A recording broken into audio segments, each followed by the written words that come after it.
Бир жылда кантип байыса болот? Наполеон Хилл. Урматтуу угарманым, лайк басып, каналга катталууну унутпаңыздар. Ийгиликке жетүүнүн 17-кадамы.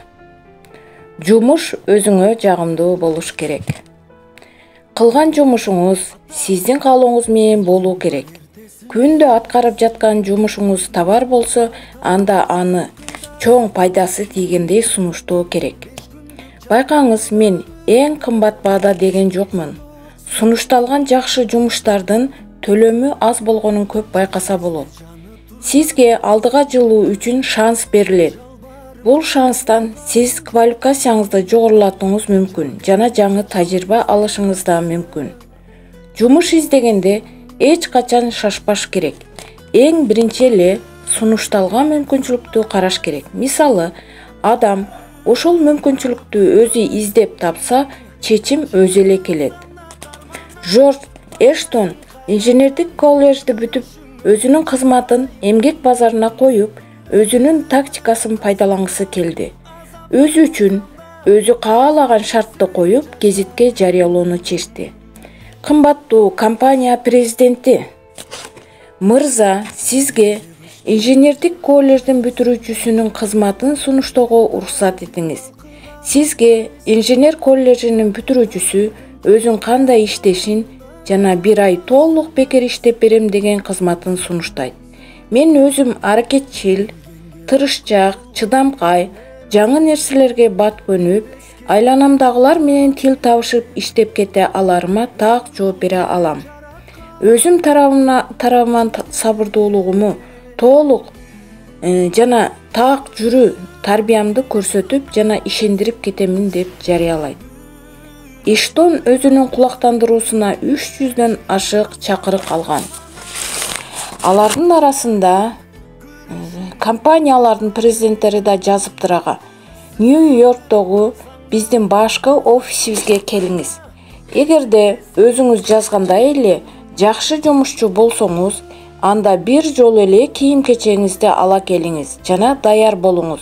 Мени менен чогуу бөлөк заводко командировкага барганга. Директор менен жолугушууга келген соң, Эштон ага өзүнүн резюмесин сунган. Анда ал жөнүндө толук маалымат берилип жана таза булгары менен сырты оролгон болчу. Бүт бардыгы ушундай гана кылдаттык менен жасалган. Анын коллежди кандай аяктаганы, кандай сыйлыктарга ээ болгону, сүрөттөрү жана сунуш кылган каттары да бар болгон. Эштон жумушка орношуп, бекер иштегенине директор макул болбой, кызматына кандайдыр бир суммада акча бөлүп берген. Анткени ал айткан сөздөрдүн бардыгын актай алган. Эштондун бул кадамы баарынын көңүлүн өзүнө бурдурбай койбойт. 1 айда эле материалдык белек алууга үлгүрдү. Өзүнүн эмнелерге жөнөмдүү экенин билдирди. Себеби өзү каалаган жумуш жана каалаган айлык акысы болгон. Өзүңөргө суроо менен кайрылгыла. Чиновниктердин кантип көңүлүн бурдуруу керек, эмнени сунуштоон керек. Объективдүү болгула. Колуңдан келбеген иштин милдетин албагыла. Өзүңүздүн сапатыңызды объективдүү баалаңыз. Көзүңүз жетпеген нерсеге сөз бербеңиз. Өтө эле өзүнө өзү ишенгендик жогору жылууга таасирин тийгизбейт. Башчыңыз көп нерседен үмүттөнгөн иштен да көбүрөөк иш жасаңыз. Мүмкүн ушундай сапат сизди жумуш тепкичинен жогору көтөрүлүшүңүзгө алып келет. Ийгиликке жетүүнүн 18-кадамы. Кызмат тепкичинен жогорулаңыз. Сиз өзүңүздү бир орунда токтоп калгандай сезесизби? Сизди көптөн бери сыйлап же кызматыңыздан көтөрө элекпи? Мындай учурда эмне кылуу керек? Биринчиден ага сиздин башчыңыздын көз карашы менен карап көрөлү. Жараткан Алла жаратылышта баарыбызды бирдей жараткан. Башчыларды дагы жана анын алдында иштегендерди дагы. Биздин каалообуз алдыга жылууну камсыз кылат. Башчылар да ийгиликке умтулушат. Өзүнүн ишин кеңейткиси келишет, кирешесин да көбөйткүсү келет. Эгерде андай болбогондо алар гольф ойноп, өз нервин кетирип, жумуш столунда отурушмак беле. Башчыңыз албетте сизге сыйлык ыйгаргысы келет. Эгерде сиз чын дилиңизден ага татыктуу болсоңуз, мүмкүн сиздин иштеген ишиңиз башчыңызга жагып, Андан ал максатына жете турганын көрсө, сизди сөзсүз колдоп да турат. Эгерде мындай өз ара байланыш байкалбаса, анда сиз ал жерде иштегениңиздин кажети жок. Кызмат тепкичинен көтөрүлүүгө аябагандай чоң мүмкүнчүлүк менен жетүүгө болот. Эгерде сиздин ишиңизди күткөндөгүдөн да жакшыраак кылып иштесеңиз, эгерде сиз күндөгү жумушуңузду жасап коюп олтурсаңыз, берилген ишти аткарып, башка эч нерсеге киришпесеңиз, анда көтөрүлүү жөнүндө сүйлөгөнгө эч укугуңуз жок. Эгерде сиз тарабынан аткарган иштериңиздин жыйынтыгы көрүнбөсө, айткан инструкциядан чыкпай иштесеңиз, фирманын кызыкчылыгын көздөбөсөңүз, анда көтөрүлүүгө акыңыз жок. Уктап жүрө бербестен ойгонуп, ойлонуп, ишке киришчү да убакыт келди. Башчыңыз сизди көтөргүсү келбесе, анда сиз өзүңүздү көтөргөнгө аракет кылыңыз. Оор иштен качып, жеңилди албай, жоопкерчиликтен качып башкалардын артына жашынбаңыз. Чыныгы башчынын башка адамдардан айырмасы бул, ал өзү так чечим чыгарып жана аны өз жоопкерчилигине ала алган адам эсептелет. Өзүңүз кандай ишти кааларыңызды чечип жана ага даярданыңыз. Ишкана сунуштаган окуу программаларын колдонуңуз же квалификацияны жогорулатуу үчүн курска жазылыңыз. Башчыңызга тартынбастан айтыңыз, иштеп, анын артынан өзүм да тажрыйбалуу болгонума сизге ыраазымын. Мени колдооңузга рахмат деп. Башчыңыздын көз карашы менен бирге болгула, болуп жаткан абалдан чыгып караңыз. Эсиңизде болсун, эгерде сиздин аракетиңиздин бардыгы ийгиликтүү болсо, мүмкүн бир сонун күндөрдүн биринде сиз өзүңүз башчы болорсуз. Сиз иштеп жаткан заводду, офисти же дүкөндү башчыңыздын көз карашы менен караңыз. Мындай мамилеңиз менен сиз аң сезимиңизди кабыл алууга жана түшүнүүгө даярдап жатасыз. Сизде көп өндүрүштөр, чыгашанын төмөндөшү, сооданын жана кирешенин жогорулашына кызугуңуз пайда боло баштайт. Ар кандай идеялар да пайда болот. Анын кандай жол менен ишке ашырарын да өзүңүздөн байкайсыз. Азыркы убакта кайсы компанияда болбосун, атайын маалымат системасы же россиялык идеяларды көрсөтө турган программалар бар. Анда кызматтар тарабынан сунуштар көрсөтүлөт. Алардын жардамы менен пайда болгон идеяларды сунуштай аласыз. Эгерде сиздин фирмада мындай система болбосо, кызмат тууралуу эреже кагазын жазып алыңыз. Бир нерсени эсиңизге алыңыз. Дайыма сиздин кылган аракетиңиз чын жүрөктөн көрсөтүлсүн. Бул жерде кошоматчылык жана мактаныч болбосо керек. Эгер сиз чын ниеттен фирманын коопсуздугуна жана пайдасына жардам кылып ойлонсоңуз, начальниктер тарабынан сөзсүз бааланат. Сиздин ойлоруңуз позитивдүү экенине өзүңүз ишеним билдирип туруңуз. Бирөөнүн аркасынан ийгиликке жетүү мүмкүн эмес. Эгер ойлор өзүң менен бирге иштешкен адамды күнөөлөп же бирөөнү сындоо негизинде болуп жатса, аны замат да таштаңыз. Сиздин сунушуңуз биринчиден жаңы жумуш ордун изилдөө болуш керек жана ар кызматчынын алып келген пайдасын билүү керек. Аны дагы эске алуу жакшы нерсе. Пайда болгон идеяны иш жүзүнө ашырбаса, ал эч нерсеге саналбайт. Эгер сиздин идеяңыз өзүңө көңүл бургузса, дароо ишке ашырыңыз. Алыңыз жетпей баратса, бирөөнү жардамга чакырыңыз. Таштап койгонго болбойт. Аракетсиз идеялар туулбайт. Ташталып калган идеялардан жаманы жок. Оюңузга жана кыялданууңузга ээ бериңиз. Сиздин идеяңыздын кызыктыгына же ордугуна чочубаңыз. Бөлөк адамдардын ойлору сизди жолуңуздан бузганга жол бербеңиз. Мисалы, мурун мындай ишти эч ким кылган эмес деген сыяктуу негатив сөздөргө көңүл бурбай, тескерисинче бул сизге кошумча пайда берет. Пайда болгон элестетүүңүзгө жана энтузиазмиңиздин эркине коюңуз. Өзүңүздү текшерүүнү азыртадан баштаңыз. Азыркы жумушуңуздан баштаңыз. Андан кантип тез арада жакшы жыйынтык чыгаруу керек жана аз чыгым аркылуу иш жүзүнө айлантуу керек. Кандай шарттарды колдонуп, ал эми кандай шарттарды тескерисинче алып таштоо керек деп мунун жообун издеңиз. Азыркы убакта баардык компанияларда ар кандай сунуштар бар болуп, маалымат системалары жайгашкан. Алар аркылуу сиз өзүңүздүн сунушуңузду сунуштай аласыз. Бирок эсиңизде болсун, кандай гана жакшы иштерди жаратып, ийгиликке жеткен болсоңуз да эч качан өзүңүз мактанып, өзүңүздү көтөрүп жүрбөңүз. Эгерде өзүңүзгө ишенген болсоңуз, анда сиздин сунуштарыңыз бир гана өзүңүзгө пайдасын тийгизбестен, бөлөк кызматчыларга да өз чоң пайдасын тийгизиши керек. Ийгиликке жетүүнүн 19-кадамы. Кантип бир адам кызматынан көтөрүлө алган? Карл Доунс өзүнүн банктагы кассир ордун бошотуп, жаңы ачылган унаа компаниясына орношкон.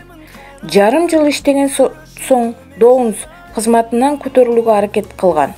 Ал суроолордун тизмесин жазып алып, Дюранга жөнөгөн. Ал жерден башчысынын оюн билгиси келген. Анын ою боюнча кандай аракеттерди кылыш керек, өзүнүн ишинин жакшы жана начар сапаттарын да билгиси келген. Тизмесиндеги эң акыркы суроосу мындай болчу: мен өзүмдүн квалификациям менен кайсы жогорку орунга ээ боло алам? Дюрандын ушунчалык бети жоктугуна таң калган. Ал кагаздын бир гана акыркы суроосуна мындай деп жооп берген: жаңы сектеги курал-жаракты орнотуу боюнча жоопкерчиликти сага койдум. Эч кандай кошумча да болбойт деп кагазын кайтарган. Коштошуп жатканда ал Даунска көптөгөн чиймелерди берген. Ал кандай иштерди кылыш керектиги тууралуу чиймелер болгон жана акыркы сөзүн айткан: кагазда болгон талаптарды сактагын жана ошондон кийин көрөбүз эмнеге жарарыңды. Чиймелерди карап чыгып, Доунс түшүнгөн. Өзүнүн инженер билими жок, ал чиймелерди окуп түшүнбөсүн билди. Бирок ал андай тоскоолдукка баш ийбестен, аны иштешиш үчүн керектүү адамды тапкан. Мына ушунда анын башчы болору жаткан. Доунс инженер фирмасын жалдап, жумуштарды өзү башкарып, өз чөнтөгүнөн аларга төлөп иштеген. Ал ишти берилген мөөнөттөн бир жумага эрте бүтүргөн. Дюранга докладын көрсөтөйүн деп көтөрүп алып келе жатып, бир ящиктеги жазууну көрүп катып туруп калган. Анда мындай деп жазылган экен: Карл Доунс, генеральный менеджер. Аны көргөн Дюран: мен билгенмин, берген чиймелерди түшүнбөсүңү. Бирок мен көргүм келген, эмне кыларыңды. Сиздин башка бирөөнү жалдап иштеткен оюңузду туура деп ойлодум жана жакшы жетекчи боло аласыз деп генеральный менеджер кылып көрсөттүм. Эгерде аткарбай келгенде мен сизди сөзсүз иштен айдамак элем. Жыйынтыгында Доунс мультимиллионер боло алды. Ал көп компанияга пайда алып келди жана өз ишине өзү канаттана алды. Ийгиликке жетүүнүн 20-кадамы. Башкаларга да жардам бер. Негизсиз колдоо менен ийгиликке жетүү мүмкүн эмес. Башкалардан колдоо алуу менен биз да аларга колдоо көрсөтүшүбүз керек. Бул ар бир адамдын милдети. Менин карьерамдын бүтүндөй өзгөрүшүнүн себеби да Эндрю Карнегинин кеңеши болду. Ал мага ийгиликтин технологиясын өздөштүрүүнү сунуштады жана колдоо көрсөттү.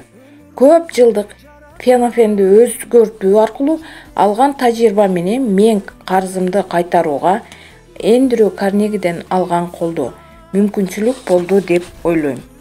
Акыйкатта биз башкаларга жардам берип жатып, өзүбүз да ийгиликке жакындайбыз. Ар бир адамдын колунан колдоо көрсөтүү келет. Ийгиликсиз же башкача айтканда, иши жүрүшпөй жаткан адамга колдоо көрсөтүү, ага энергиясын, убакытын бөлүү, бул чындыгында эң бай адам болуп эсептелет. Ал адамдын ийгилигин көрүп туруш кандай гана кубанч алып келет өзүңүзгө. Мында менин да түздөн түз эмгегим бар деп ойлойсуз. Ал адамга көрсөткөн аракетиңиз гана эмес, өзүңүзгө да жардам бердиңиз. Сиздин жан дүйнөңүз байыйт. Таң калыштуусу, биздин өзүбүзгө кыйынчылыкты издейбиз аларды жеңиш үчүн. Жаш кезимде карызымдан кутулуп, кенен дем алганым эсимде. Бирок мени кандайдыр бир сезимдер сарсана кылып жатты. Муну мен кийинчерээк түшүндүм. Көрсө адам баласы дайыма кыйынчылыктар менен алышып жатып, Анан аны жеңил кайра проблема издеп, кайра жеңип жашайт экенбиз. Мага ошол сыяктуу сезимдер жетишпей жатыптыр. Мен дароо өзүмө проблема издей баштадым. Менин айланамдагылардын проблемасы көп адамдардын проблемасын чечишип, жеңилдетүүгө аракеттендим. Элестеткиле, эгер баарыбызга жардам жакын болсо, башкалардан жардам күтмөкпүз. Сода падышасы Джон Ванамейкер көптөгөн учурда колдоо алуу чоң ийгиликтерди алып келет деп айткан. Балким тагыраак мисалдар башкаларга жардам берүүгө түрткү болот. Чыгыш шаарларынын биринде дүкөндүн ээси жөнөкөй жол менен бизнесин өнүктүрө алды. Ал адам өзүнүн кызматкерлерине унаа аянтчасынын мөөнөттүк талоонун текшертип турууга буйрук берет. Ыңгайсыз абалда арылтууда бактылуумун деп, кичинекей кагазга жазып, мөөнөтү өткөн унаалардын талоонун төлөп, терезесине кыстарып койчу. Көптөгөн адамдар ыраазычылыктарын билдиргени дүкөнгө келип турушчу.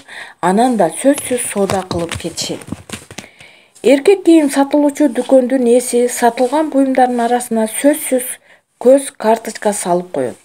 Анда эгер сатып алуучу алган буюмуна ыраазы болсо, 6 айдан соң келип, карточканы галстукка алмаштыра аларын билдирет. Албетте, карточканы алмаштырса, дагы бир нерсе сатып алат да соодагердин соодасы жүрүшөт.